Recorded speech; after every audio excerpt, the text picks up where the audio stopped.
Physics में तो शैल sir ने जो एच सी वर्मा बुक बताई थी, मैंने उसको पूरा सॉल्व किया था। उससे मेरे कॉन्सेप्ट काफ़ी क्लियर हो गए थे और जब मैं PYQs करता था मेरे को कोई प्रॉब्लम नहीं आती थी।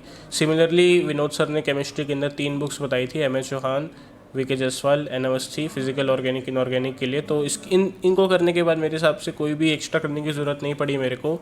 और मैथ्स के अंदर उमेश सर ने संगीत की बुक बताई थी, उसको सॉल्व करने से मैथ्स काफ़ी जो टिप्स और ट्रिक्स होती है मैथ्स की वो मेरे को पता चल गई। मैं रोज़ शाम को पार्क में वॉक करने जाता था, जिससे कि जो दिन भर का स्ट्रेस है वो रिलीफ हो जाए। और हमारी फ़िटनेस को हम नेगलेक्ट नहीं कर सकते 2 सालों के अंदर, तो हमें फ़िटनेस का भी ध्यान रखना चाहिए, जिससे हमारा माइंड ज़्यादा डिसिप्लिन्ड होता है। और माइंड जब रिलैक्स होता है वो ज़्यादा प्रोडक्टिव होता है, ज़्यादा इफेक्टिव होता है। तो अभी जो बच्चे इस वीडियो को सुन रहे हैं, जो पेरेंट्स सुन रहे हैं अपने बच्चों को IIT में वो सक्सेस दिलाना चाहते हैं, उनके लिए कोई 5-6 टिप्स बताओ, किस तरह के वो टिप्स बनाएं, क्या मतलब फॉलो करें ताकि वो भी सक्सेस हो जाएं। 2 साल में कंसिस्टेंसी मेंटेन करके रखनी है। जो भी टीचर आपको काम दे रहे हैं आपको कोशिश करनी है कि वो उसी दिन ख़त्म हो जाए, प्रोक्रेस्टिनेट नहीं करना। उसके बाद सेकंड टिप ये रहेगी कि आप टेस्ट ज़्यादा से ज़्यादा दो, उनको एनालाइज करो, अपनी गलतियों से सीखो। फिर ये देखो कि आपको कौन से सब्जेक्ट को ज़्यादा टाइम देना है, कौन सा सब्जेक्ट आपका स्ट्रॉन्ग है, कौन सा वीक है। फिर थर्ड टिप ये रहेगी कि आप एक ही टीचर के पास पढ़ो। जैसे मैं V+U पे था तो टीचर्स के पास काफ़ी एक्सपीरियंस था, जिससे मेरे को कहीं और जाने की ज़रूरत पड़ी ही नहीं, महसूस ही नहीं हुई। काफ़ी बच्चे यूट्यूब वगैरह पे दूसरे लेक्चर्स देखते हैं, मेरे हिसाब से उसका कोई फ़ायदा नहीं है, क्योंकि आपकी सेल्फ स्टडी ही मेन चीज़ होती है जो 2 साल में आपको दूसरों से अलग बनाती है। ओके, तो ये आपने जो सी यूट्यूब वाली बताई है, यूट्यूब पे बहुत बच्चे देखते रहते हैं, कभी किसी वीडियो देख ली, कभी किसी की वीडियो देख ली, उसका कोई फ़ायदा नहीं मिलता। नहीं सर, क्योंकि मेरे हिसाब से खुद पढ़ने का ज़्यादा फ़ायदा है। यूट्यूब पे अगर आप वो चीज़ सुन रहे हो तो वो आप सुन रहे हो, सिर्फ आप खुद उस चीज़ को सोच नहीं रहे हो, उस चीज़ के बारे में आप उस चीज़ को लिख के नहीं देख रहे हो, तो उसका फ़ायदा नहीं होता। जब तक आप खुद लिख के नहीं देखोगे उस चीज़ का फ़ायदा नहीं होता। मेरे साथ हैं क्षितिज कुमार, जिन्होंने IIT JEE मेंस की परीक्षा में 99.7 पॉइंट अंक हासिल किए हैं और देश की टॉप NIT में अपनी जगह पक्की कर ली है। तो क्षितिज कुमार से बात करेंगे किस तरह से तैयारी की और इनके टिप्स, मंत्र, सफलता के मंत्र जानेंगे और किस तरह से इन्होंने सोशल मीडिया से दूरी बना के रखी, कितने घंटे पढ़ते थे। आप वीडियो को पूरा सुने। जो बच्चे खुद अभी 11वीं 12वीं में पढ़ रहे हैं और जो पेरेंट्स अपने बच्चों को इंजीनियर बनाना चाहते हैं तो वीडियो को पूरा सुने, काफ़ी फायदेमंद आपके लिए रहेगी। तो बेटा सबसे पहले बधाई क्षितिज कुमार आपको। Thank you sir. आपके मार्क्स आए हैं 99.75 75 IIT JEE मेंस में। ठीक है, क्या आगे की तैयारी है, क्या बनना है? सर अभी कंप्यूटर साइंस इंजीनियर बनना है और थोड़ा कॉलेज में जाके एक्सप्लोर कर लूँगा कि आगे क्या बनना है। ओके, और JEE एडवांस की भी आप एग्ज़ाम दोगे? जी सर। ठीक है, तो किस तरह से तैयारी करते थे, कितने घंटे पढ़ाई की आपने? सर मैं एक दिन के अंदर 8 से 9 घंटे कोशिश करता था पढ़ाई करने की, और एक सब्जेक्ट को कोशिश करता था कि 2.5 से 3 घंटे अगर मिल जाए तो अच्छा है। ठीक है, एक सब्जेक्ट को 2.5 से 3 घंटे। ये आप मतलब पूरे दिन भर कोचिंग भी और सेल्फ स्टडी भी?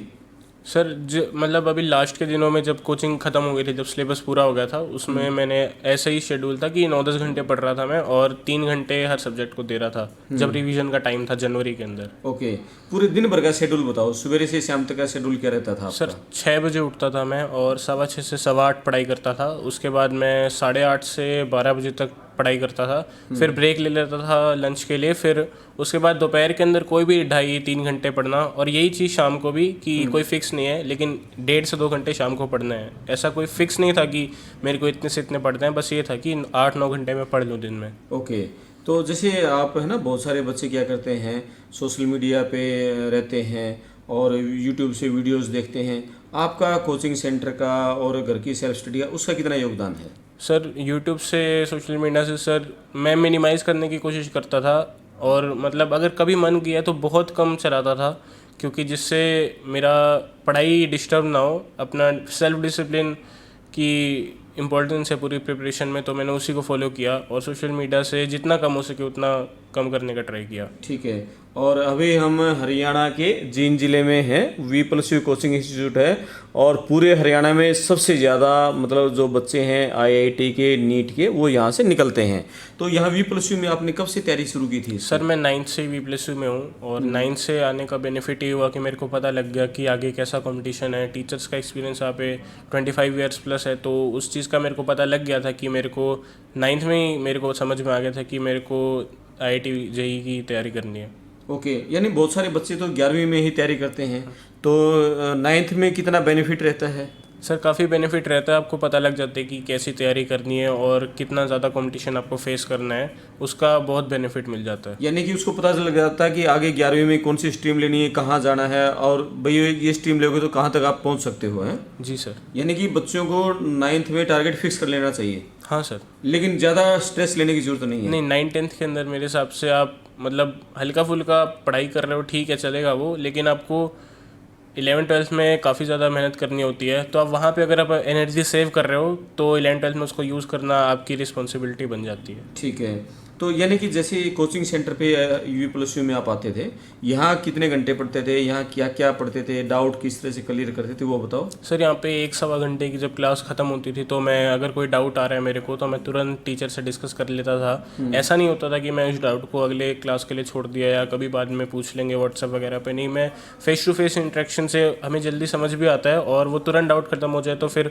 वो मन में रहता भी नहीं कि मेरे को ये चीज़ समझ नहीं आई ऐसा। ओके, बहुत सारे बच्चे हम देखते हैं कि, और टीचर भी बताते हैं, कई बच्चे शर्म के मारे क्लास में डाउट पूछते नहीं और फिर वो डाउट उसके रह जाते हैं, तो किस तरह से बच्चे अपने डाउट कैसे क्लियर करें? अगर मतलब ऐसा लग रहा है कि कोई बहुत सिली डाउट आप पूछ रहे हो तो आप टीचर से अकेले में जाके वो चीज़ डिस्कस कर सकते हो, क्योंकि यहाँ पर तो मेरे को टीचर्स काफ़ी टाइम दे देते थे। अगर कोई डाउट है, मेरे को लग रहा है कि ये थोड़ा सिली डाउट हो सकता है, तो मैं खड़े होके नहीं लेकिन मैं ज़रूर लेता था टीचर से, मतलब 1v1 इंटरेक्शन में, तो इससे डाउट सारे क्लियर हो जाते थे।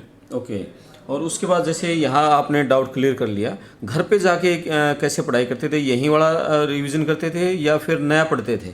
सर यहाँ के नोट्स रिवाइज करके मैं जो यहाँ पे अलग अलग सब्जेक्ट में बुक्स बताई थी मैं उसको ही घर पे सॉल्व करता था। मैं घर पे प्रॉब्लम सॉल्विंग पे ज़्यादा फोकस करता था और जो बुक्स सर ने बताई थी मैंने उनको फॉलो किया। सब्जेक्ट वाइज बताओ, फिजिक्स की, केमिस्ट्री, मैथ की, तीनों की तैयारी किस तरह, एक एक सब्जेक्ट की? सर फिजिक्स में तो शैल सर ने जो HC वर्मा बुक बताई थी मैंने उसको पूरा सॉल्व किया था, उससे मेरे कॉन्सेप्ट काफ़ी क्लियर हो गए थे और जब मैं PYQs करता था मेरे को कोई प्रॉब्लम नहीं आती थी।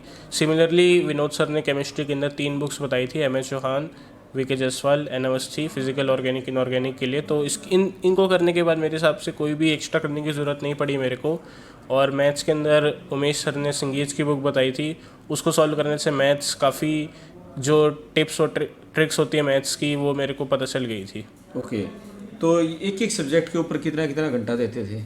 सर कोशिश रहती थी कि एक सब्जेक्ट को 2.5 से 3 घंटे रोज़ मिल जाए।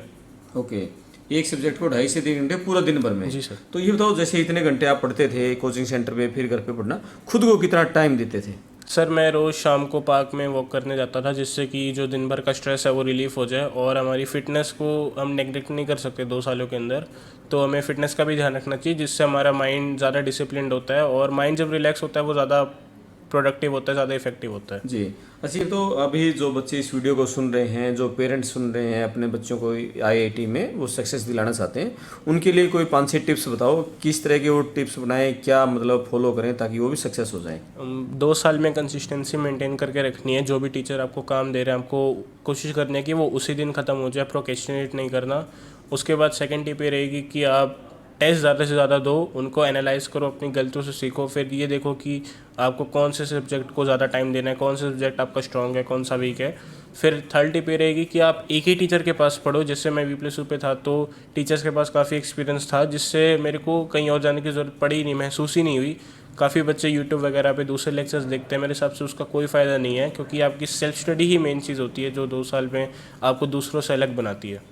ओके, तो ये आपने जो सी यूट्यूब वाली बताई है, यूट्यूब पे बहुत बच्चे देखते रहते हैं, कभी किसी वीडियो देख ली, कभी किसी की वीडियो देख ली, उसका कोई फ़ायदा नहीं मिलता? नहीं सर, क्योंकि मेरे हिसाब से खुद पढ़ने का ज़्यादा फ़ायदा है। यूट्यूब पे अगर आप वो चीज़ सुन रहे हो तो वो आप सुन रहे हो, सिर्फ आप खुद उस चीज़ को सोच नहीं रहे हो, उस चीज़ के बारे में आप उस चीज़ को लिख के नहीं देख रहे हो, तो उसका फ़ायदा नहीं होता। जब तक आप खुद लिख के नहीं देखोगे उस चीज़ का फ़ायदा नहीं होगा। ओके, अच्छा, एक और बताओ, जैसे जो जिन घरों में बच्चे IIT JEE की तैयारी कर रहे होते हैं, नीट की तैयारी कर रहे होते हैं, एक हवा सा खड़ा हो जाता है, भाई उसको कहीं बाहर प्रोग्राम में नहीं जाना, कोई बाहर से आ रहा है गेस्ट है तो उससे बात नहीं करनी, अलग से कमरे में बैठ के पढ़ते रहना, मतलब वो एक दुनियादारी से कट जाता है। आपके घर में किस तरह का माहौल था? सर पेरेंट्स का काफ़ी सपोर्ट था, मतलब वो कोई उनकी स्ट्रिक्टनेस नहीं थी, मैं वो सारे डिसीजंस मेरे ऊपर छोड़ देते थे। अगर मेरे को कभी बाहर जाना है तो मैं अगर उनको कहता था तो वो बिल्कुल मना नहीं करते थे, तो वो उन्होंने सारे डिसीजन मेरे ऊपर छोड़ दिए थे। ऐसा नहीं था कि जाना ही जाना है या नहीं जाना है, कोई ऐसी प्रॉब्लम नहीं थी। उनका सपोर्ट काफ़ी रहा पूरे 2 सालों में। ओके, आखिर में आपके मन की बात है, बच्चों के लिए भी पेरेंट्स के लिए भी? सर मेरे हिसाब से हमें अपनी मेंटेलिटी स्ट्रॉन्ग करनी चाहिए। अगर हम जेई प्रिपरेशन में काफ़ी डिफ़िकल्टीज आती हैं, लेकिन अगर आप उनसे फ़ाइट नहीं करोगे आप जीतोगे ही नहीं। तो मेरे हिसाब से 2 साल में आप फ़ाइट करते रहो, कभी ना कभी आप डेफिनेटली जीत ही जाओगे उनसे। Very good. तो अभी आपका सपना है कंप्यूटर इंजीनियर बनने का आगे, जी है? सर। ठीक है, ये थे हमारे साथ क्षितिज कुमार, जिन्होंने कि आईआईटी जेई मेंस की परीक्षा में 99.7 पॉइंट अंक हासिल किए हैं और एक अच्छी एनआईटी में अपनी जगह पक्की कर ली है। आईआईटी में जाने की भी तैयारी कर रहे हैं। मैं आपका दोस्त करमपाल, धन्यवाद।